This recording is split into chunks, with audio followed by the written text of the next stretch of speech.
کے اصلاح معاشرے کے ساتھ ہے۔ جیسا کہ گزشتہ جمعہ مبارک پر اصلاح معاشرے کے حوالے سے ذکر کیا جا رہا تھا، تو اسی طریقے سے ان آیات کے اندر بھی اصلاح معاشرے کے متعلق ہی ذکر کیا جا رہا ہے۔ عام طور پر ہر انسان یہ سمجھتا ہے کہ دوسرا انسان خراب ہے، دوسرا انسان غلط ہے، حالانکہ ایسا نہیں۔ قرآن نے کہا کہ اگر انسان خود درست ہے تو دوسرا غلط نہیں ہو سکتا۔ اگر انسان خود صحیح راستے پر ہے، صحیح ہے، تو دوسرا اس کا مد مقابل بھی صحیح ہو سکے۔ اگر انسان نے اپنے اس 5 فٹ 6 فٹ جسم کی اصلاح کر لی تو یہ انسان اپنی اولاد کی بھی اصلاح کر سکتا ہے۔ یہ انسان اپنے گھرانے کی، اپنے گھر والوں کی، بیوی بچوں کی، اپنے خاندان کی، محلے والوں کی یہ اصلاح کر سکتا ہے۔ اگر اس نے اپنی اصلاح نہ کی تو یہ دوسروں کی اصلاح کا ذریعہ نہیں بن سکتا۔ یہ قرآن کا سب سے پہلا اصول ہے، اور اسی اصول کو حضور صلی اللہ علیہ وسلم نے صحابہ اکرام کے سامنے پیش کیا، اور صحابہ اکرام نے اس اصول کو من و عن اپنے جسم کے اوپر لاگو کر کے دکھلایا، جس کا نتیجہ یہ نکلا کہ صحابہ بھی کامیابیوں کی طرف چلے گئے اور ان کی اولادیں بھی کامیابی کی طرف چلی گئی۔ ان کے گھروں میں بھی دین آ گیا اور ان کے جسم کے اوپر بھی دین خود بخود جو ہے وہ نازل ہو گیا۔ یعنی کہ قرآن پاک یہاں پہ فرما رہا ہے کہ یا ایھا الذین آمنوا قوا انفسکم واہلیکم نارا۔ یہاں پہ قرآن پاک ایمان والوں کو مخاطب کر کے فرما رہا ہے کہ اے ایمان والوں، کوئی غیر مسلم نہیں، ایمان والوں، قوا انفسکم واہلیکم نارا، سب سے پہلے اپنے آپ کو، اپنی جسم کو، اپنی باڈی کو جہنم کی آگ سے بچاؤ۔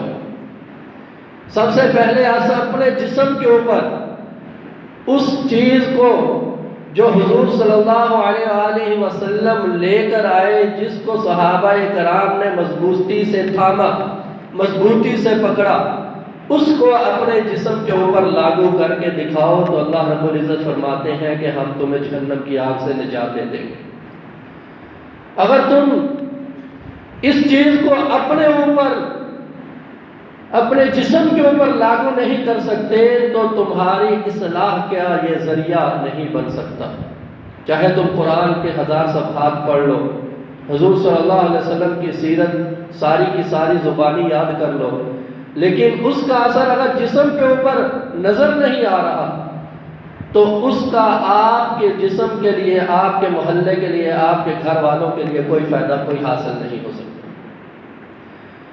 آج انسان محلے کے اندر ہر انسان یہ کہتا ہے کہ میں کڑوا اس لیے ہوں کیونکہ میں سچا ہوں، میں لوگوں کو اچھا اس لیے نہیں لگتا، لوگ میری بات کو کڑوی سمجھتے ہیں کیونکہ میں سچا ہوں، میں جھوٹ نہیں بولتا، ہر بات سچ بولتا ہوں، منہ پہ کہہ دیتا ہوں، اس لیے لوگ مجھے کڑوا سمجھتے ہیں، حالانکہ یہ بالکل غلط ہے۔ سب سے سچی ذات کائنات کے اندر آقا انعامدار رسول اللہ صلی اللہ علیہ وسلم کی ذات تھی، اور حضور صلی اللہ علیہ وسلم کی ذات سے بڑھ کر کوئی میٹھی ذات نہیں تھی۔ اگر سچ کڑوا ہوتا، اگر سچ بولنے والا آدمی کڑوا بن جاتا تو حضور کی ذات سب سے کڑوی ہوتی، حالانکہ حضور صلی اللہ علیہ وسلم کی ذات کائنات کے اندر سب سے میٹھی ذات اور سب سے بہترین ذات۔ لہذا سچ کا مطلب یہ نہیں ہے کہ تم ایسے انداز میں سچ کہو کہ آگے والے کو ترش روئی، تلخ کلامی کے ساتھ آپ کو سچ بیان کرنا پڑے، وہ سچ نہیں، بلکہ آپ نے اس کی کردار کشی کی جس کو قرآن نے جو ہے منع کیا۔ آج انسان کے پاس مقصد زندگی، مقصد حیات باقی نہیں رہا۔ جس کی وجہ سے ان چیزوں کی طرف انسان چلا گیا۔ آج مقصد کیا ہے کہ انسان کا ایک مقصد ہے کہ میں نے اتنا مال جمع کرنا ہے، میں نے محلے کے اندر بڑی کوٹھی بنانی ہے، مال جمع ہو گیا، محلے کے اندر کوٹھی بن گئی، مقصد ختم ہو گیا۔ اب وہ پریشان ہے کہ مال بھی ہے، گاڑیاں بھی ہیں، بنگلہ بھی ہے، کوٹھی بھی ہے، لیکن پریشان ہو، سکون نہیں ہے، ٹینشن نہیں ہے، کیونکہ اس نے جو مقصد چنا ہے وہ مقصد سب سے چھوٹا ہے، وہ مقصد بالکل نامعلوم، نہ نظر آنے والا مقصد ہے، کیونکہ اس مقصد کے لیے اللہ رب العزت نے کائنات کے اندر انسان کو نہیں بھیجا، بلکہ اللہ رب العزت فرماتے ہیں کہ کنتم خیر امت اخرجت للناس تأمرون بالمعروف، کہ ہم نے انسان کو سب سے بڑا مقصد دے کر یہ بھیجا کہ وہ لوگوں کے لیے نفع مند ثابت ہو، لوگوں کے لیے فائدہ مند ثابت ہو۔ کس طریقے سے فائدہ مند ثابت ہو؟ کہ وہ خود بھی نیکوں کی طرف جائے اور لوگوں کو بھی نیکیوں کی طرف لگائے، خود بھی برے کاموں سے اپنے آپ کو روکے اور لوگوں کو بھی برے کاموں سے روکے۔ یہ مقصد ہے انسان کا دنیا کے اندر آنے کا۔ آج اگر انسان اس چیز کو مقصد بنا لیتا ہے تو یہ ناکامی کا مقصد ہے، کامیابی کا مقصد نہیں۔ ہاں، اگر مال جمع کرنا یہ تمہارا مقصد ہے تو اس مقصد کے اندر اس مال کو اس طریقے سے جمع کرو اور اس طریقے سے شامل کرو کہ جس طریقے سے حضرت عثمان غنی رضی اللہ تعالیٰ عنہ نے مال کو استعمال کیا، کہ تمہارا مقصد مال تو ہو لیکن اس مال کے ذریعے سے یہ مقصد ہو کہ تمہارے محلے کے اندر کوئی غریب باقی نہ رہے، اس مال سے آپ زکوٰۃ صدقات ادا کرنے والے ہو، اس مال سے آپ عشر نکالنے والے ہو، تو وہ مال تمہارے لیے راحت کا ذریعہ بننے والا ہے، فائدے کا ذریعہ بننے والا ہے، وہ مال تمہارے لیے بقا کا ذریعہ بننے والا ہے۔ اگر یہ مقصد شامل نہیں ہے تو یہ مال، یہ دنیا، یہ دولت، یہ گاڑی، یہ بنگلہ تمہارے لیے پریشانی کا ذریعہ بننے والا ہے، راحت کا ذریعہ بننے والا ہے۔ کیونکہ آج ہم مال تو جمع کرتے ہیں، لیکن اگر ہمارے حقیقی بھائی کو بھی اس کی ضرورت پڑ جاتی ہے تو ہم 1 روپیہ بھی اس کے لیے نکالنے کے لیے تیار نہیں ہوتے، کیونکہ ہمارا مقصد غلط تھا۔ اس کے اوپر میں آپ کو مثال دیتے چلتا ہوں۔ اگر گھر کے اندر میاں بیوی ہیں، 2 بچے ہیں، بہن ہے، بھائی ہے، بہن کی شادی ہوگی، اب بہن نے فون کیا کہ ابا جی مجھے 2000 کی ضرورت ہے، انہوں نے کہا بیٹا آتا ہے مشورہ کر کے بتاتے ہیں، کیونکہ وہی کماتا ہے، وہی کماتا ہے۔ بیٹا شام کو آیا، مشورہ کیا کہ بہن کو 2000 کی ضرورت ہے، کوئی ایمرجنسی ہے۔ اس نے آگے سے جواب دیا کل تو دیے تھے، ابھی کل تو دیے تھے، فلاں دن تو دیے تھے، پھر اس کو ضرورت پڑ گئی۔ یہ کیوں جواب دیا اس نے؟ کیونکہ اس نے اپنے ذہن کے اندر یہ مقصد بنا لیا کہ یہ مال ہی میرے لیے سب کچھ ہے۔ اب ایک بیٹا ہے، اس کو والدہ کہتی ہے، والد کہتا ہے کہ تیری بہن کا فون آیا کہ 20,000 روپے کی ضرورت ہے، تو وہ بیٹا کہتا ہے امی جان آپ پریشان کیوں ہوتی ہیں، 20,000 کیا چیز ہے، میں جیسے بھی کروں، جہاں سے بھی کروں، میں اس کو دے دوں گا، آپ پریشان نہ ہو۔ اس نے یہ جواب کیوں دیا؟ اس نے یہ جواب اس لیے دیا کیونکہ اس نے دنیا کو اپنا مقصد نہیں بنایا، اس نے دنیا کو اپنا مقصد نہیں بنایا، اس نے اس دنیا کو تو حاصل کیا لیکن اس نے اس دنیا کے اندر مقصد یہ رکھا کہ اس کے ذریعے سے میں اپنے رشتہ دار، بہن بھائی، غربا سب کی خدمت کروں، یہ اس کے لیے سکون کا ذریعہ بھی بنے گا، اس کے والدین کے لیے بھی سکون کا ذریعہ بنے گا، اس کے گھرانے کے لیے بھی سکون کا ذریعہ۔ لیکن یہ ہماری زندگیوں کے اندر یہ چیز نکل چکی ہے۔ آج ہماری زندگیوں کے اندر صرف اور صرف یہ چیز ہے کہ کامیابی جو ہے وہ صرف مال و دولت کے اندر ہے، اس کے علاوہ کسی چیز کے اندر کامیابی نہیں ہے۔ میرے بھائیو یہ بات نہیں ہے، اگر کامیابی مال و دولت کے اندر رہتی تو حضور صلی اللہ علیہ وسلم سب سے پہلے اس کو اپنا مقصد بناتے۔ حضور صلی اللہ علیہ وسلم نے اعلان کیا کہ کون ہے جو ہر وقت تلوار لے کر میرے ساتھ چلتا رہے، جہاد کے لیے نکلنا پڑے تو نکلتا رہے، میری حفاظت کے لیے کھڑا ہونا پڑے تو ہوتا رہے۔ تو سب سے پہلے مولا علی خدا حضرت علی کرم اللہ وجہ کھڑے ہوئے اور تلوار لے کر نکلے اور کہا یا رسول اللہ آج کے بعد یہ میرا مقصد ہے کہ آپ کے ساتھ ساری زندگی تلوار لے کر کھڑا رہوں۔ یہ مقصد سب سے اعلیٰ مقصد تھا۔ حالانکہ بچے تھے، 17 سال کی عمر تھی، یہ کرنے کی ان کو ضرورت نہیں تھی، لیکن اس کو مقصد بنا لیا۔ 17 جنگوں کے اندر شامل ہوئے حضور کے ساتھ، اور ایک جنگ کے اندر حضور صلی اللہ علیہ وسلم نے فرمایا اے علی تو آج مدینے کے اندر رکے گا، مدینے کے اندر جو عورتیں اور بچے ہیں ان کی تو حفاظت کرے گا، اور باقی سارا مدینہ جو ہے وہ جنگ کے لیے روانہ ہوگا۔ تو حضرت علی رضی اللہ تعالیٰ عنہ رونے لگے، بل بلا کر رونے لگے بچوں کی طرح۔ فرمایا یا رسول اللہ مجھے بچوں اور عورتوں پر چھوڑ کر جایا جائے گا، میں اس قابل نہیں رہا کہ مجھے جنگ کے اندر جانا چاہیے۔ فرمایا نہیں علی، میں تجھے ایسے ہی چھوڑ کر جا رہا ہوں جیسا کہ موسیٰ علیہ السلام ہارون کو چھوڑ کر گئے، میں اپنا خلیفہ بنا کر تمہیں چھوڑ کر جا رہا ہوں۔ لیکن مطلب یہ ہے کہ ان کو پتا تھا میرا مقصد تلوار لے کر نکلنا ہے، کہیں یہ مقصد فوت نہ ہو جائے، یہ بڑا مقصد تھا، یہ کامیابی والا مقصد ہے۔ اگر مقصد ہوتا کہ دنیا حاصل کرنا ہے تو وہ مقصد ہمارا ناکامی والا مقصد۔ آج ہمارے گھروں کے اندر صرف یہ سمجھا جاتا ہے کہ ہمارا صرف اولاد کے اوپر جو حق ہے وہ صرف والدین کی خدمت اولاد کا کرنا حق ہے، حالانکہ یہ مقصد اسی وقت حاصل ہوتا ہے جب گھر کے اندر تعلیم و تربیت درست ہوگی، جب گھر کے اندر وہ اعمال آئیں گے جو حضور صلی اللہ علیہ وسلم نے بتلائے۔ آج اولاد ہر شخص یہ الفاظ کہتا ہے کہ میری اولاد نافرمان ہے، میری اولاد بری ہے، میری اولاد ایسی ہے، میری اولاد ایسی ہے، یعنی کہ اولاد کی بربادی کا یا اولاد کی اپنے لیے برا ہونے کا سلوک جو ہے وہ اس کو ذکر کرتا ہے ہر شخص دوسرے شخص کے پاس جا کے۔ وہ کیوں ایسا کرتا ہے؟ وہ اس لیے ایسا ہوتا ہے کیونکہ آج والد نے بھی اولاد کا حق ادا نہیں کیا، والد نے بھی اولاد کا حق ادا نہیں کیا جو کہ حضور صلی اللہ علیہ وسلم نے ہمیں بتلائے۔ وہ کیا حق تھے؟ وہ 4 حق والد کے اولاد کے اوپر ہے۔ سب سے پہلا حق یہ ہے کہ بیٹا بیٹی کوئی بھی پیدا ہو جائے تو اس کا 7ویں دن عقیقہ کرنا یہ والد کا حق ہے۔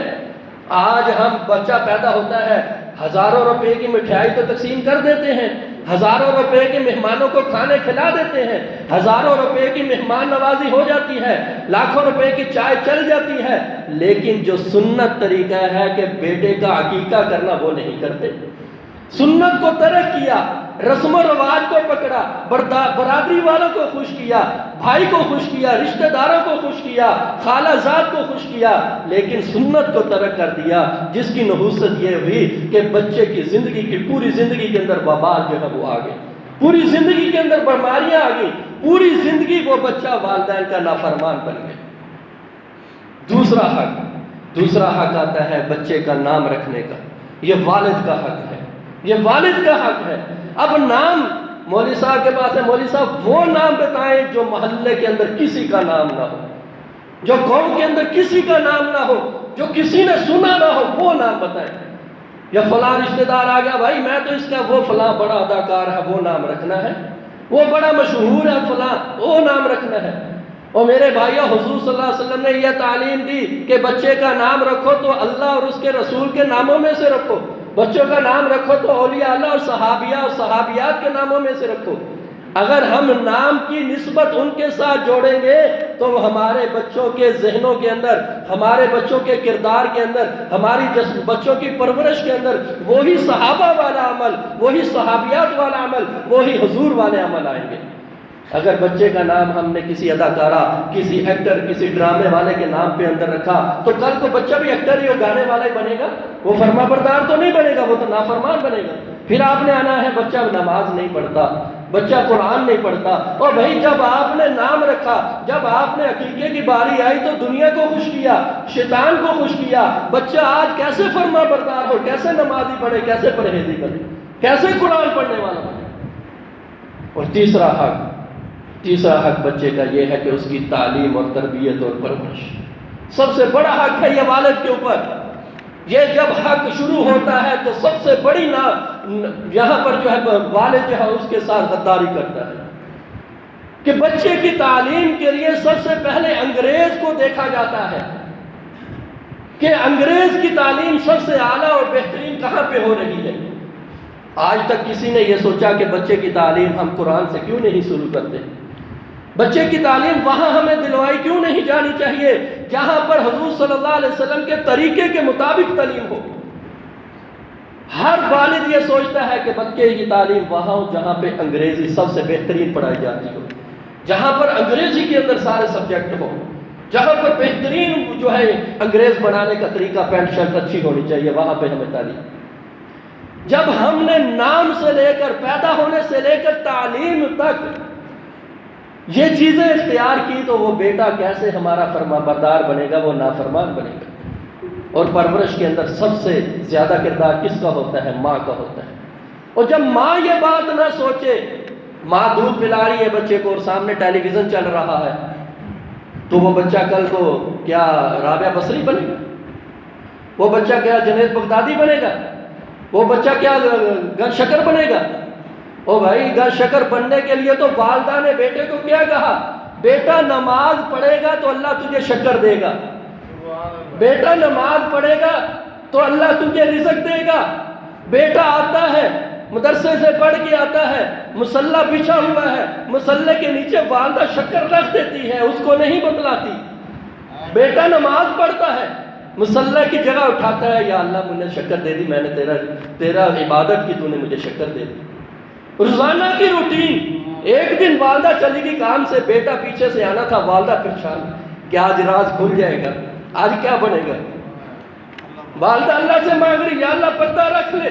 بیٹا نماز پڑھی، مصلی بچھایا، مصلی اٹھایا، شکر کھائی اور چلے۔ والدہ پوچھا کہاں ہوا؟ شکر پڑی ہوئی تھی، اللہ نے دے دی، میں نے کھا لی۔ اور بھائی یہ تربیت کیسے حاصل ہوئی؟ یہ کیسے بابا یہ اتنے بڑے ولی اللہ کیسے بن گئے؟ یہ تربیت کیوں حاصل ہوئی؟ یہ والدہ کا کردار تھا، یہ والدہ کا کردار تھا۔